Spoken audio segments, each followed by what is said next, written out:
যিয়ে ভিডিওটোত আপোনালোকৰ লগত কেইটাম গুৰুত্বপূৰ্ণ আঁচনিৰ ওপৰত আলোচনা কৰিম। সো তাৰে ভিতৰত আমাৰ যোনটো অৰুণোদয় আঁচনি হয় আৰু এই অৰুণোদয় আঁচনি কিমান প্ৰয়োজন কিমান ইম্পৰ্টেন্ট হয় কিছুমান ফ্যামিলিৰ কাৰণে আপোনালোকৰ লগত আজি আলোচনা কৰিম। লগতে আপোনালোকক এই অৰুণোদয় আঁচনিৰ টকাটো প্ৰতি মাহৰ যেহেতু আপোনালোকক 10 তাৰিখে লাভ কৰি আছিলে, যেহেতু আপোনালোকে জুন জুলাই আগষ্ট তিনিটা মাহ আপোনালোকে কোনো ধৰণৰ টকা লাভ নকৰিলে, এতিয়া বহুত হিতাধিকাৰী বহুত ফ্যামিলিৰ পৰা তেখেতসকলে নিতেও যেতিয়া 10 তাৰিখ আহে নিতেও তেখেতসকলে CSPত গৈ কিনে তেখেতসকলৰ পাছবুকটো লৈ যায়। মই নিজে ফেচ কৰিছো, এজন মহিলাই তেখেতে কি কৰিলে CSPত গলে। সো CSPত যোৱাৰ পিছত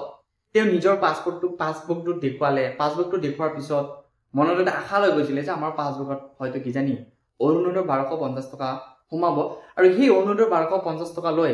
আমি ঘৰতে গৈ কিনে ল'ৰা ছোৱালীক দিম, ল'ৰা ছোৱালীক স্কুলৰ কাৰণে দিম বা আমাৰ কিবা মেডিকেলৰ কাৰণে আমি কি কৰিম খৰচ কৰিম। কিন্তু তিনিটা মাহলৈকে কিন্তু অসম চৰকাৰৰ ফালৰ পৰা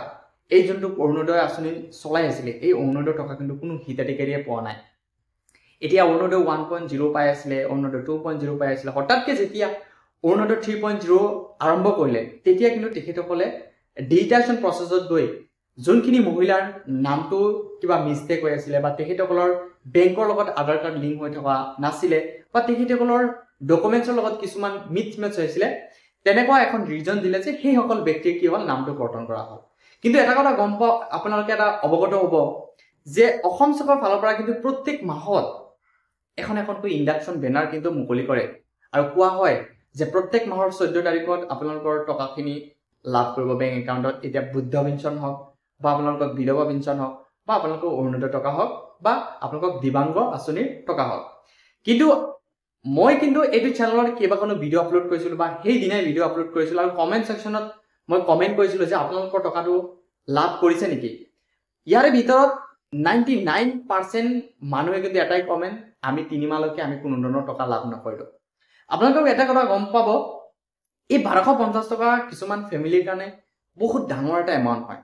কিছুমান ফ্যামিলি এই 1200 টকাৰ ওপৰত নিৰ্ভৰ কৰি বহুত কিবা কিবি ভাবি থয় যে আমাৰ যেতিয়া 1250 টকা আহিব আমি এইটোৰ কাৰণে খৰচ কৰিম বা সেইটোৰ কাৰণে খৰচ কৰিম। কিন্তু অসম চৰকাৰৰ ফালৰ পৰা কি কৰিলে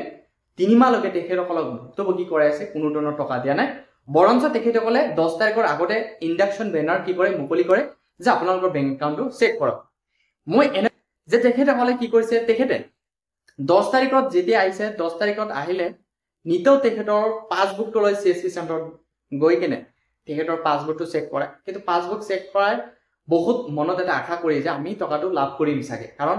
অসম চৰকাৰৰ ফালৰ পৰা কিন্তু নিতেও কৈ থাকে যে আমি 10 তাৰিখত টকা সোমাই দিছো, আপোনালোকৰ বেংক একাউণ্টটো চেক কৰক। সেই মৰ্মে বহুত ইউটিউবাৰে বা বহুত অনলাইন যোনবোৰ ভিডিঅ' বনাই থাকে ফেচবুকত ইউটিউবত কিন্তু ভিডিঅ' আপলোড কৰে যে আপোনালোকৰ টকাটো ইতিমধ্যে অসম চৰকাৰৰ ফালৰ পৰা কি কৰাইছে মুকলি কৰা হৈছে, আপোনালোকে কি কৰক একাউণ্টটো চেক কৰক বা আপোনালোকৰ টকাখিনি উঠাই লওক। কিন্তু 3 মাহলৈকে জুন জুলাই আগষ্ট এই 3 মাহ কিন্তু অসম চৰকাৰৰ ফালৰ পৰা কোনো ধৰণৰ অৰুণোদয় হওক বা যিকোনো আঁচনিৰ টকা কিন্তু দিয়া হোৱা নাই। ইতিমধ্যে অসম চৰকাৰৰ ফালৰ পৰা কি কোৱা হৈছে যে আমি 3 মাহলৈকে বন্ধ কৰিছো এই কাৰণে যে আমাৰ তেখেতসকলক ভেৰিফিকেশ্যনৰ কাৰণে ৰখা হৈছে। কিছুমানৰ আধাৰ কাৰ্ডৰ লগত লিংক নাই, কিছুমানৰ নামৰ লগত মিছমেচ হৈ আছে, এনেকুৱা ৰিজন দেখুৱাইছে। সো মই এটা ৰিকুৱেষ্ট কৰিছো অসম চৰকাৰক যে আপোনালোকে যদি অৰুণোদয় আঁচনি বা যিকোনো আঁচনি যদি আপোনালোকে চলাব নোৱাৰে, আপোনালোকে এনেকে অপেন নকৰিব বা মুকলি নকৰিব। যোনটো আঁচনি আপোনালোকে লাইফ টাইম বা যিকোনো আপোনালোকৰ যেহেতু চৰকাৰ আছে 5 বছৰ থাকিব, সো যদি আপোনালোকে এই আঁচনিটো 5 বছৰ ৰাখিব পাৰে তেনেহ'লে তেনেকৈ আপোনালোকে আঁচনিবোৰ মুকলি কৰিব।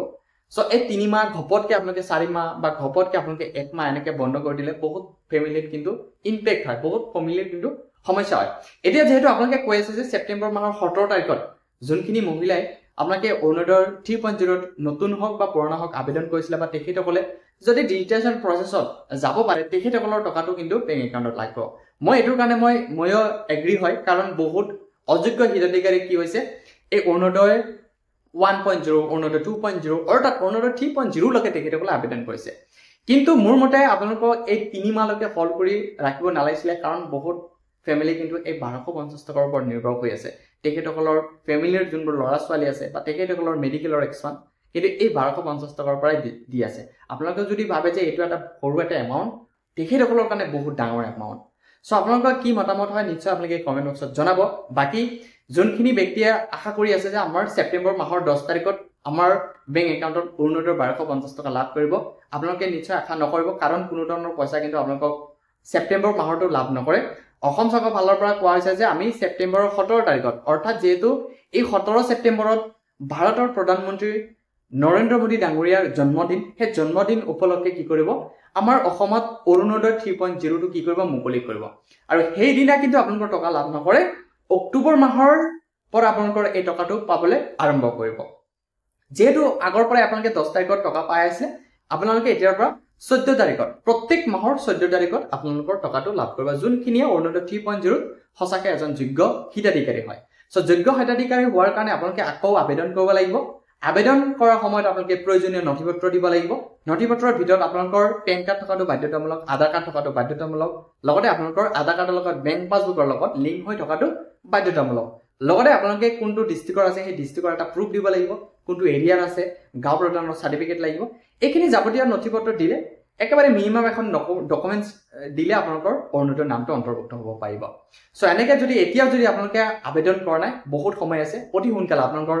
যোনবোৰ কি হয় গাঁও পঞ্চায়ত আছে লগতে আপোনালোকৰ জিলা আয়ুক্ত আছে জিলা আয়ুক্তৰ লগত কথা পাতক আবেদন কৰক নিশ্চয় আপোনালোকৰ নামটো অৰুণোদয় 3.0 অন্তৰ্ভুক্ত হৈ যাব সো আপোনালোকে বহুতে নিতৌ এটা প্ৰশ্ন কৰি থাকে যে অৰুণোদয়ৰ ৰিজেকশ্যন লিষ্ট আমি কেনেকৈ চাম এই ৰিজেকশ্যন লিষ্টটো আপোনালোকে জিলা আয়ুক্তৰ লগত আলোচনা কৰিব লাগিব